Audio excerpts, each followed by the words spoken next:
Hello everyone, this is Ram Bishnoi and today we are going to discuss class 9th English worksheet number 17। ये आपकी 17th of अगस्त 2021 की worksheet रहेगी। आज की worksheet भी काफ़ी इजी इंटरेस्टिंग रहने वाली है, जिसमें हमें एक एक्सट्रैक्ट दिया गया from the chapter sound of music Evelyn Glenny, यानी साउंड ऑफ म्यूजिक है उसका फर्स्ट पार्ट है जो कि एवलिन ग्लेनी से रिलेटेड है। वहाँ से हमें एक एक्सट्रैक्ट दिया गया है। जो एवलिन ग्लेनी है वो एक एग्जाम्पल है, एक मोटिवेशन है उन सभी के लिए जो किसी कारण से किसी बहाने से हार मान लेते हैं। और ये एक मैसेज देता है चैप्टर कि अगर आप मान लो तो हार है, अगर ठान लो तो आपकी ही जीत होगी। तो यहाँ पर एवलिन ग्लेनी है, जब वो 8 साल की होती है तो धीरे धीरे अपनी सुनने की जो एबिलिटी है, हियरिंग एबिलिटी है, उसको खोना शुरू कर देती है। जब वो 11 या 12 साल की होती है तो कम्प्लीटली उसकी ये एबिलिटी है वो ख़त्म हो जाती है। यानी कि जब उसे पता तब चलता है जब एक म्यूजिक शो में उसका नाम अनाउंस किया जा रहा था और वो अपने ही नाम को नहीं सुन पाती है। तो उसके बाद वो हार नहीं मानती है। She decided to fight, she decided not to give up. वो डिसाइड करती है कि मैं हार नहीं मानूंगी, जो कुछ भी और कोई कर सकता है वो मैं भी कर सकती हूँ और वो करके दिखाऊंगी। तो ऐसा ही कुछ इस चैप्टर में दिया गया है। बहुत इंटरेस्टिंग चैप्टर है। उसका एक छोटा सा एक्सट्रैक्ट हमें यहाँ पर दिया गया जिसको हमें पढ़ना है, समझना है और इस पर बेस्ड कुछ इजी क्वेश्चंस को सोल्व करना है। Let's begin. चलिए सबसे पहले हम एक्सट्रैक्ट है इसको हमें पढ़ना है। But Evelyn was not going to give up. जो एवलिन थी वो हार नहीं मानने वाली थी। She was determined to lead a normal life, कि उसने निश्चित कर रखा था, पक्का इरादा कर रखा था कि वो नॉर्मल पर्सन की तरह अपनी लाइफ को जिएगी। Pursue her interest in music, और म्यूजिक में जो उसका इंटरेस्ट है उसको कंटिन्यू रखेगी, यानी कि उसमें वो आगे जाएगी। One day she noticed a girl playing a xylophone. एक दिन उसने एक गर्ल को देखा जो जाइलोफोन प्ले कर रही थी and decided that she wanted to play it to.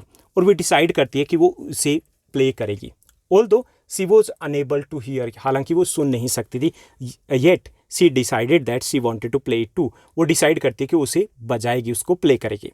Most of the teachers discouraged her but percussionist Ron Forbes spotted her potential. ज़्यादातर जो उसके टीचर्स होते हैं उसको डिस्करेज करते हैं क्योंकि she was not able to hear. तो इसलिए उसको कहते हैं कि म्यूज़िक और अगर सुनाई ना दे तो इम्पॉसिबल, आप सीख ही नहीं सकते। लेकिन जो परकशनिस्ट रोन फोबस होते हैं, परकशनिस्ट कौन से होते हैं? जो एक साथ कई इंस्ट्रूमेंट्स में एक्सपर्ट होते हैं। ओके, तो रोन फोबस होते हैं वो उसके पोटेंशियल को पहचानते हैं।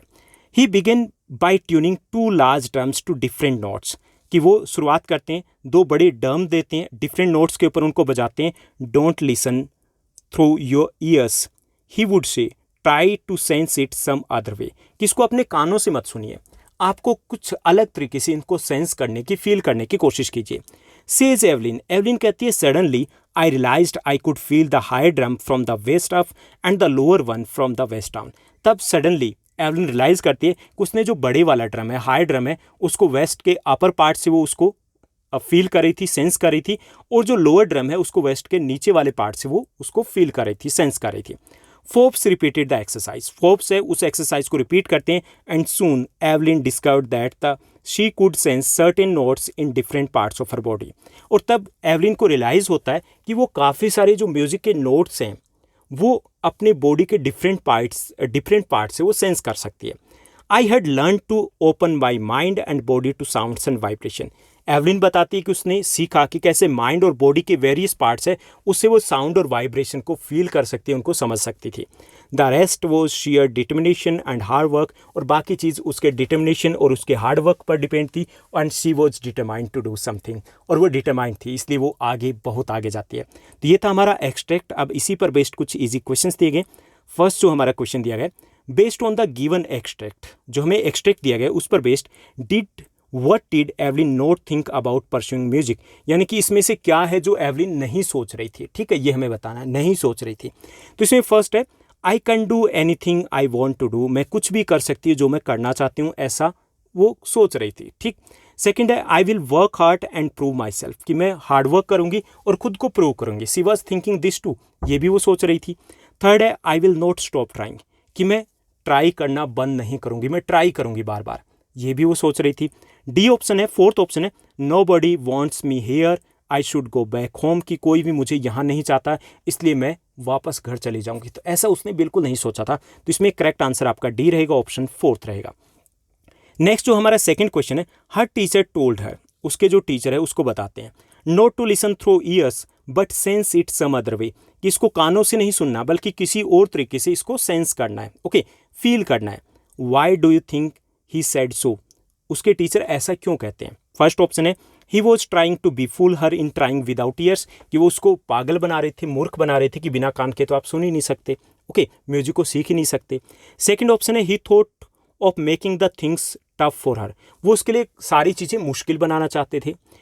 थर्ड है he wanted her to stay confident and open her mind, वो चाहते थे कि वो कॉन्फिडेंट रहे और अपने माइंड से इन चीज़ों को सीखे, अपने माइंड को, खुले दिमाग से उन चीज़ों को समझने की कोशिश करें।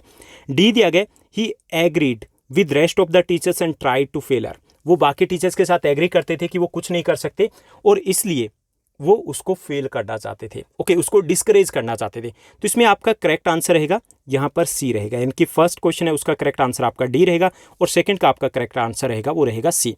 उसके बाद नेक्स्ट जो हमारा क्वेश्चन दिया गया थर्ड क्वेश्चन है which of the qualities is not highlighted in Evelyn in the given context, जो गिवन कंटेक्स्ट दिया गया उसमें कौन सी जो क्वालिटी वो हाईलाइट नहीं की गई। क्वेश्चन ये दिया गया लेकिन यहाँ पर नोट नहीं आना है, ओके, ये टाइपिंग एरर है, तो यहाँ पे क्या आना है, यहाँ पे आना है which of the following qualities is highlighted in the Evelyn in the given context but Evelyn was not going to give up. ये जो लाइन दी गई है but Evelyn was not going to give up, Evelyn हार नहीं मानने वाली थी, छोड़ के नहीं जाने वाली थी, इससे उसकी कौन सी क्वालिटीज़ है वो हाईलाइट हो रही है, ओके, नोट नहीं आना है, हाईलाइट हो रही है, ये हमें बताना है।